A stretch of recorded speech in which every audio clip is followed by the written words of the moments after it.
ती चिरकाल टिकायला आली नाहीये. तुमचं सौंदर्य, तुमचा पैसा, तुमची प्रतिष्ठा हे तुमच्याजवळ चिरकाल टिकायला आलेलं नाहीये आणि चिरकाल तर ते टिकतच नाही. आणि तुम्ही या जगातून जाता तेव्हा तुम्ही काय सोबत घेऊन जाता? तुमचं सौंदर्य सोबत घेऊन जाता, तुमचा पैसा सोबत घेऊन जाता. काय तुम्ही सोबत घेऊन जाता? तुम्ही सोबत काहीच घेऊन जात नाही. सगळं इथेच सोडून जावं लागते आणि फक्त शेवटी ना तुमचं कर्तृत्वच, तुम्ही जे कर्तृत्व केलं असेल ना, ते कर्तृत्वच लोकांच्या ध्यानात राहते. कुणाला जर असं वाटत असेल ना, की माझंच बरोबर, मी जे म्हणतोय, मी जे बोलतोय तेच बरोबर, ते समोरच्याला काहीच कळत नाहीये, असं जर कोणाला वाटत असेल, तर ना हा व्हिडिओ त्याच लोकांसाठी आहे. कारण आज आपण ना बोलणार आहोत अशाच एका विषयावर, म्हणजेच अहंकार या विषयावर. आणि जो हा अहंकार आहे ना, तो आपल्या सगळ्यांना परिचित आहे. कारण ना कधी ना कधी प्रत्येक जण या अहंकाराच्या चक्रातून जातच असतो. हा आपल्याला लागूनच आहे. तो ना अगदी आपल्याला असा चिकटून बसलेला असतो आणि आपल्याला त्याला सोडायचं की नाही हे आपल्यावर अवलंबून असते. तर असा हा व्हिडिओ आहे. तर ना अहंकार म्हणजे काय? तर ना अहंकार म्हणजे फक्त गर्व नाही, तर अहंकार ना ही अशी गोष्ट आहे जी ना आपल्याला असं वाटत राहते की मी इतरांपेक्षा वेगळा आहे, मी खूप ग्रेट आहे, मी खूप श्रेष्ठ आहे. आणि जो समोरचा आहे ना तो अगदी तुच्छ आहे, त्याला काहीच येत नाही, त्याला काहीच समजत नाही. तर ना असा हा अहंकार. आणि आध्यात्मिक भाषेत सांगायचं झालं ना, तर अहंकार म्हणजे, अहम म्हणजे मी. आणि हा जो मी आहे ना, हा मी हा आपल्या आत्म्याशी रिलेटेड नसून, हा मी आपल्या बाह्य शरीराशी, आपली पद प्रतिष्ठा, पैसा, आपली ओळख याच्याशी हा मी संबंधित असतो. हा मी आपल्या आत्म्याशी रिलेट नसतो. तर असा हा अहंकार ना आपल्याला इतरांपासून हळूहळू हळू दूर नेत जातो. मला काय वाटते, आपल्यामध्ये ना आत्मविश्वास जरूर असावा, स्वतःवर विश्वास जरूर असावा. पण ना हा आत्मविश्वास जो आहे ना, जेव्हा अति जास्त प्रमाणात वाढतो, तेव्हा ना या आत्मविश्वासाचं ना अहंकारामध्ये रूपांतर होते. आणि मग हा अहंकार आहे ना आपल्याला एका वेगळ्याच उंचीवर नेऊन ठेवतो. तर अहंकार आपल्याला एका उंचीवर नेऊन ठेवतो, पण विनम्रता ही जी आहे ना, त्या उंचीवर आपल्याला टिकवून ठेवण्याचं काम करते. आता मी तुम्हाला ना एक उदाहरण सांगते, की ना एक खूप सुंदर मुलगी, की जिच्याकडे अप्रतिम सौंदर्य आहे आणि तिच्याकडे ना म्हणजे तिच्या वडिलांकडे भरपूर पैसा आहे, अशी श्रीमंतीमध्ये वाढलेली मुलगी ही ना म्हणजे सतत ना स्वतःला इतरांपेक्षा नेहमी वेगळी समजत आली. तिला तिच्या सौंदर्याचा, तिला तिच्या पैशाचा नेहमी म्हणजे घमंड, नेहमी अहंकार. आणि ना ती या गोष्टींमुळे ना इतरांना नेहमी तुच्छ समजायची. जे गरीब होते, म्हणजे ती ज्या कॉलेजमध्ये किंवा शाळेमध्ये जेव्हा ती शिकत होती ना, तेव्हा ना ती कधीच तिने जे म्हणजे अगदी गरीब आहे किंवा सर्वसामान्य आहे अशांशी तिने कधीही मैत्री केली नाही. तिने ना नेहमी आपल्या लेवलचे, म्हणजे ती जशी श्रीमंत होती तसे श्रीमंत लोकांशी तिने नेहमी मैत्री केली आणि स्वतःला नेहमीच ग्रेट समजत राहिली, की मीच खूप सुंदर, या जगामध्ये माझ्या एवढं सुंदर कोणीच नाही आणि या जगामध्ये माझ्या एवढं पैशाने श्रीमंत कोणीच नाही. अशाच ती अहंकारात म्हणजे लहानाची मोठी झाली पहिलेपासून. तर ना मग काय झालं, हळूहळू तिच्या या सवयीमुळे, तिच्या या गोष्टीमुळे हळूहळू तिच्या जवळून म्हणजे लोक दूर जायला लागले. ती एकटी पडायला लागली. तिच्या म्हणजे कॉलेज कॅम्पसमध्ये सुद्धा ना मग ती लोक म्हणजे तिच्यापासून दूरच राहायला लागले, की नको बाबा, आपण ह्या मुलीच्या रांगेमध्ये बसू शकत नाही, तर तेव्हा आपण हिच्या वाटेने जायलाच नको, ही स्वतःला खूपच ग्रेट समजते. तर मग असं करता करता ती एकटी पडायला लागली. आणि एक दिवस काय झालं, की तिचा एक ॲक्सिडेंट झाला आणि त्याच्यामध्ये तिचा चेहरा म्हणजे चेहऱ्याला तिच्या इजा झाली आणि त्यामध्ये तिचे दात पडले. आता चेहऱ्यालाच इजा झाल्यामुळे तिच्या चेहऱ्यावर टाके पडले. तर मग काय झालं, असं झाल्यामुळे तिचं जे सौंदर्य होतं त्या सौंदर्याला कुठेतरी गालबोट लागलं होतं आणि तिला ज्या सौंदर्यावर एवढा घमंड होता ते सौंदर्यच तिच्यापासून निघून गेलं होतं. तर ना म्हणून कधीच ना जी गोष्ट आपल्या हातात नाही आहे, किंवा आता हे जे सौंदर्य तिला दिलं होतं तर ते देवाने तिला दिलं होतं, तिने काय स्वतःला घडवलेलं नव्हतं, देवाने तिला घडवलेलं होतं. तर जे आपण स्वतः केलंच नाही आहे त्याच्यावर एवढा अहंकार कशाला, त्याच्यावर एवढा गर्व कशाला? आणि कोणतीच गोष्ट नाही ही चिरकाल टिकायला आली नाही आहे. तुमचं सौंदर्य, तुमचा पैसा, तुमची प्रतिष्ठा हे तुमच्याजवळ चिरकाल टिकायला आलेलं नाही आहे आणि चिरकाल तर ते टिकतच नाही. आणि तुम्ही या जगातून जाता तेव्हा तुम्ही काय सोबत घेऊन जाता? तुमचं सौंदर्य सोबत घेऊन जाता, तुमचा पैसा सोबत घेऊन जाता, काय तुम्ही सोबत घेऊन जाता?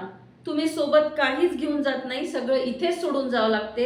आणि फक्त शेवटी ना तुमचं कर्तृत्वच, तुम्ही जे कर्तृत्व केलं असेल ना ते कर्तृत्वच लोकांच्या ज्ञानात राहते आणि तुमच्या पाठीमागे तुमचं कर्तृत्वच बोलत असते. तुम्ही जसे वागले असाल, बोलले असाल, तसंच तुमच्याबद्दल लोक तुम्ही गेल्याच्या नंतर बोलत राहतात. तुम्ही चांगले वागले असाल तर निश्चितच तुमच्याविषयी चांगलंच नाव निघेल आणि जर तुम्ही वाईट वागले असाल तर तुम्ही गेल्यावर सुद्धा तुमच्याविषयी त्याच भाषेत बोललं जाणार आहे.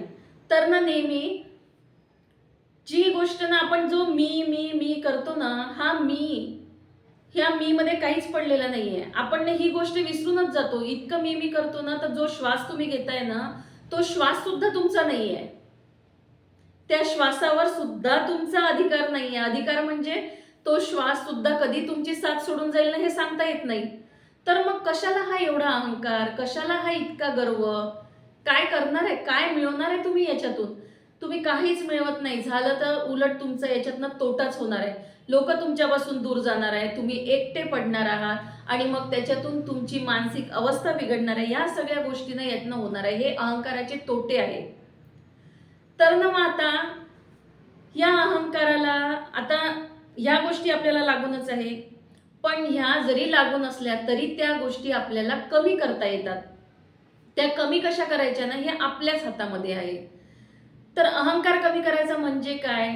तर स्वतःला, अहंकार कमी करायचा म्हणजे स्वतःला कमी लेखणं असा त्याचा अर्थ होत नाही. झुकणं म्हणजे स्वतःला कमी लेखणं असा त्याचा अर्थ होत नाही. उलट ही तुमच्या मनाची विशालता आहे की तुम्हाला झुकता येतं. हा तुमच्या मनाचा मोठेपणा आहे. हा तुमचा कमीपणा नाहीये. तुम्ही झाड पहा, झाड आपल्याला किती फुलं देतं, फळं देतं आणि जेव्हा झाड फळांनी बहरतं ना, आता आंब्याचा मोसम, आंब्याचा सीझन येईल आता, किती त्या झाडाला लटपट आंबे लागतात आणि जेव्हा त्या झाडाला ते फळांनी बहरतं तेव्हा ते झाड झुकतं. त्या फळांच्या ओझ्याने ते झाड झुकतं.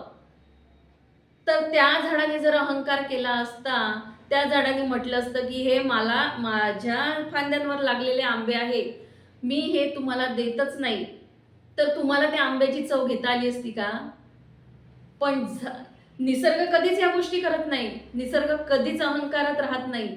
निसर्ग ना कधीच अशा गोष्टीमध्ये राहत नाही. आपण हे निसर्गाकडून शिकायला पाहिजे. ते झाड आपल्याला किती भरभरून देते आणि थोडंही ते म्हणत नाही की हे माझे आहे, माझे आंबे आहे, तोडू नका, असं ते थोडंही म्हणत नाही, कधीच म्हणत नाही. ते निस्वार्थपणे तुम्हाला देत राहते. तर ना आता अहंकार कमी करायचा म्हणजे काय? तर ना आपल्या चुका आपण मान्य केल्या पाहिजे. चुका मान्य केल्याने आपण काही कमी छोटं होणार नाहीये. आपलं जे चूक आहे ते चूक आहे आणि जे बरोबर आहे ते बरोबर आहे. जे बरोबर आहे तिथे आपल्याला स्वतःसाठी स्टँड घेता आलं पाहिजे आणि जे चूक आहे ते आपल्याला मान्य करता आलं पाहिजे. समोरच्याला कमी लेखून काय फायदा आहे? समोरच्याला कमी लेखणं आपण बंद केलं पाहिजे. म्हणजे आपण हे करू शकतो. समोरचा जर यशस्वी होत असेल तर त्याच्या यशामध्ये सुद्धा आपल्याला आनंदी राहता आलं पाहिजे.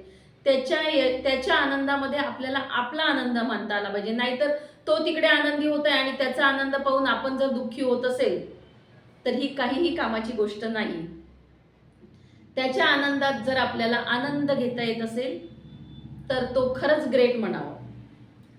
तर ना अशा या गोष्टी आहे आणि असं करून आपण आपला अहंकार आपण कमी करू शकतो. आता मी तुम्हाला माझंच एक उदाहरण सांगते. आता जेव्हा कधी कधी मला असं वाटायला लागते ना की मी खूप ग्रेट आहे किंवा मी खूप छान काम केलेलं आहे, तर ना सहजच म्हणजे न कळतच आपल्यामध्ये ती भावना येते की माझ्यामुळे हे झालं, अशी भावना आपल्यामध्ये न कळत येते. पण ना जेव्हा जेव्हाही माझ्या मनामध्ये असे विकल्प येतात ना तेव्हा तेव्हा मी माझ्या स्वतःच्या मनाला सांगते आणि माझ्या भगवंताला सांगते की मला आता हे जे काही झालेला आहे किंवा हे जे काही विकल्प माझ्या मनामध्ये आलेले आहे ना, तर हे विकल्प जरी माझ्या मनामध्ये आले तरी ना माझे पाय सदैव जमिनीवरच राहू दे. मला किती जरी असं वाटत राहिलं ना तरी ना मला नेहमी जमिनीवरच माझे पाय रोवून ठेवायला म्हणजे तेवढी ताकद मला द्या, ही ना मी मनोमन प्रार्थना नेहमी माझ्या गुरूंना करते. स्वतःच्याच मनाला काही प्रश्न विचारा की माझ्यामध्ये हे विकल्प आले, हे बरोबर आहे का, माझं हे वागणं बरोबर आहे का, हे प्रश्न स्वतःला विचारा आणि नेहमी ना हीच प्रार्थना करा की मला नेहमी जमिनीवरच राहू दे. म्हणजे मी तरी असं करते आणि हा खरंच अनुभव घेऊन पाहण्यासारखा आहे. याने नक्कीच आपल्यामध्ये फरक पडतो. असा हा अहंकार आहे आणि आपण अहंकारी काही सोबत घेऊन जात नाही. जाताना सगळं आपल्याला इथेच ठेवून जावं लागते. म्हणून जर काही करायचंच असेल, काही बोलायचंच असेल कोणाबद्दल तर चांगलं बोला, चांगलं वागा. शेवटी तुमचं वागणं बोलणंच लोकांच्या लक्षात राहणार आहे. तुम्ही गेल्याच्या नंतर तुम्ही किती सुंदर होता, तुमच्याजवळ किती पैसा होता, ह्या गोष्टी कोणीही पाहणार नाही किंवा या गोष्टी, कारण तुमचा पैसा त्यांच्या काय कामाचा, तुमचं सौंदर्य त्यांच्या काय कामाचं. पण तुम्ही जे त्यांच्यासोबत वागले असाल हे ते नेहमीसाठी लक्षात ठेवणार आहे. म्हणून ना नेहमी आपली वागणूक चांगली ठेवा. 2 शब्द इतरांशी प्रेमाने बोला. 2 शब्द बोलायला काही पैसे पडत नाही. कोणाची प्रेमाने चौकशी करा, त्याला काहीच पैसे लागत नाही.